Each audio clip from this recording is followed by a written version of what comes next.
Our first peer reviewer is the former Deputy Director. I should add the slide with me. Is the former Deputy Director of the Florida Division of Emergency Management, who just last month became the Flagler County Emergency Management Director. Jonathan was from Miami-Dade before he came up to the state. And I will tell you, as a county, he was somebody that we could call to get information, to help us with issues, and was always there when we needed him as a county. Bringing that lens of both a county and a state perspective, I'd like to invite Jonathan Lord to come up and join us.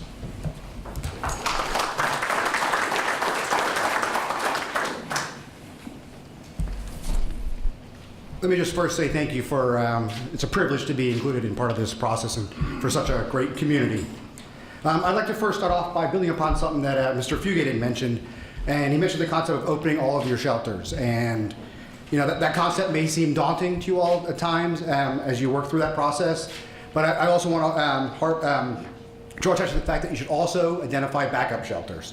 There's going to be times when shelters aren't available because the school's going under construction during a certain year or something like that. But identifying backup shelters, not necessarily a second tier, but backup facilities that you know have the same structural integrity that you may not typically open, but you could open if needed, that have the same integrity and maybe not all the same internal logistics and capability, but can also be used as sheltering.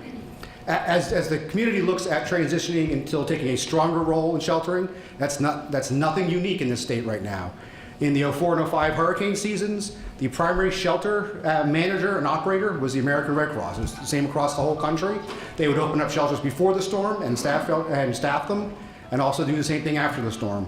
As our country has changed and volunteerism has dwindled in certain areas, the Red Cross's paradigm has shifted. That became very evident in Hurricane Matthew and Hermine 2 years ago at this point now, and last year in Irma it became very evident. So that responsibility shifts very heavily back onto the counties who have the statutory responsibility for managing shelters. So what does that mean for this community? It means that the county now needs to take on the role of training shelter managers and identifying appropriate staff or volunteers to make those shelters work. Again, this is not unique to Sarasota County. This is happening across this entire state as we speak. Another thing that can also go along with that is working very closely with the school board. Some school boards have more staff and are more readily available, and I think this county has an amazing partnership with your school board.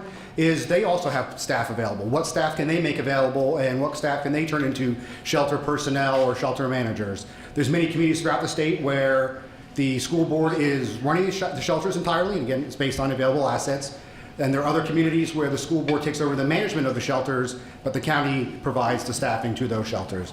So as Sarasota County moves forward with this process, identifying where is the best use of those assets and who's going to take the most ownership in those taking care of those facilities and taking care of the surrounding community. But regardless of how the county finally decides to staff the shelters and manage them, the key aspect in all of this is going to be training. Developing a training program that includes not just in-person training, which is logistically challenging but very important. Any employee assigned to a shelter in a perfect world should go through in-person training and familiarization with the shelter that they're going to be staffing.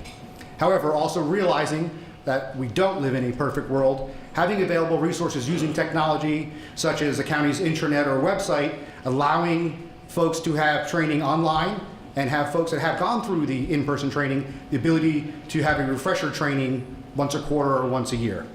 And even more so important, if I took a training today and I'm not assigned to open a shelter for 6 months or 6 years maybe before, knock on wood, before the next shelter has to be open for a hurricane, the ability the night before that I'm told I need to report to a shelter to go look at a video and at least refresh myself in what that facility was. Because, you know, it's easy to stand here for us to all say that you should train all of your staff and make everyone shelter employees to be able to help, but at the same time, each of those employees also has a regular blue, as we call it, blue sky daytime job, and also needs to make sure they're doing the best for the taxpayers in your community.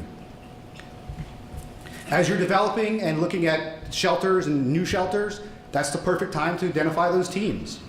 There's two different concepts out there. You just in mass train people how to run a shelter, or there's also the concept of developing shelter teams assigned to a specific shelter. I think the way that will make transitions the most smooth in shelter activations is if the teams are familiar with the shelter they're going to be opening. Every facility has its unique nuances.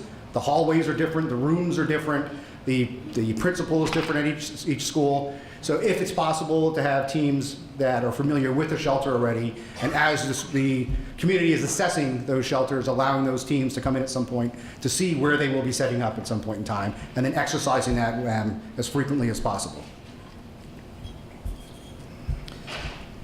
Additionally, recognizing that we're all subject to last-minute changes, just like the recommendation that there are backup facilities, that you also have the ability to take, train and bring in backup employees or backup volunteers that may not have been shelter training. So also having a process to offer just-in-time training, whether it's video-based or web-based, or whether it's on the floor in the shelter as you arrive for your assignment based, that someone's able to train those folks to be able to bring them into the fold. People are going to be sick, people are going to be on vacation, people may be more directly impacted or unavailable to come in and fulfill their roles in a shelter, and just making sure you have a process in place ahead of time to offer that last-minute just-in-time training so that you can continue to provide the necessary staffing levels to run those shelters. Another area that I was asked to talk about was debris.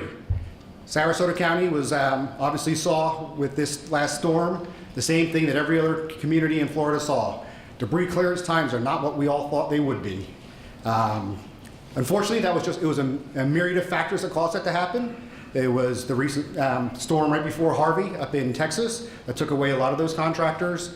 Additionally, when Irma hit, some larger counties that had better reimbursement rates in some contracts were able to pull subcontractors away. For those who aren't aware, that the majority of the contractors that contract with local government to provide debris clearance really ramp up and bulk up their workforce by using subcontractors. And the overwhelming majority of those subcontractors contract with multiple companies. And they, just like any good business, they will go where the reimbursement rates are the highest. And certain communities were able to pull away subcontractors, which then made it very difficult for other communities to get enough debris clearing crews in place after the storm. It took approximately 70 days, I think, for Sarasota to finally get the community cleared. There's other counties still in our state that are still getting debris piles cleared off. So it was unique to Florida to see that kind of delay, but I don't think it's unique to our future, realistically. Unfortunately, I think that's the way business is, supply and demand. I truly believe what Sarasota did by enlisting some of its local assets was something very unique and not seen in many other communities, and it's something I think that Sarasota County should build upon and capitalize upon that. But also realizing that Sarasota County can't build its own gigantic debris clearing crew, and that the private sector has a huge part still in the debris clearing world for all of you and every other community in Florida. But it's a good time to revisit those contracts. Some of the more successful communities, it wasn't just higher rates. I don't know if Sarasota has this in their current contract or not, but some communities have performance bonds. And those bonds made the contractors, they don't want to have to pay money back to the county. So looking at things like performance bonds, looking at having backup debris clearing contractors in place are other things to build upon. But really kudos to you all for utilizing a lot of your local assets, which is something that's kind of unique in what occurred in Irma. And I think you can only do better with that. So before I sit down, I just wanted to say, even though you're all going through this after-action process, and a lot of the things you're going to hear about and talk about, and you all will talk about in your breakout groups, are ways to move forward. But everybody in this room and those who couldn't join you all today should be beyond proud of how Sarasota County, and not just the county government, but all of its municipal partners and nonprofit and private sector partners, and the community as a whole did.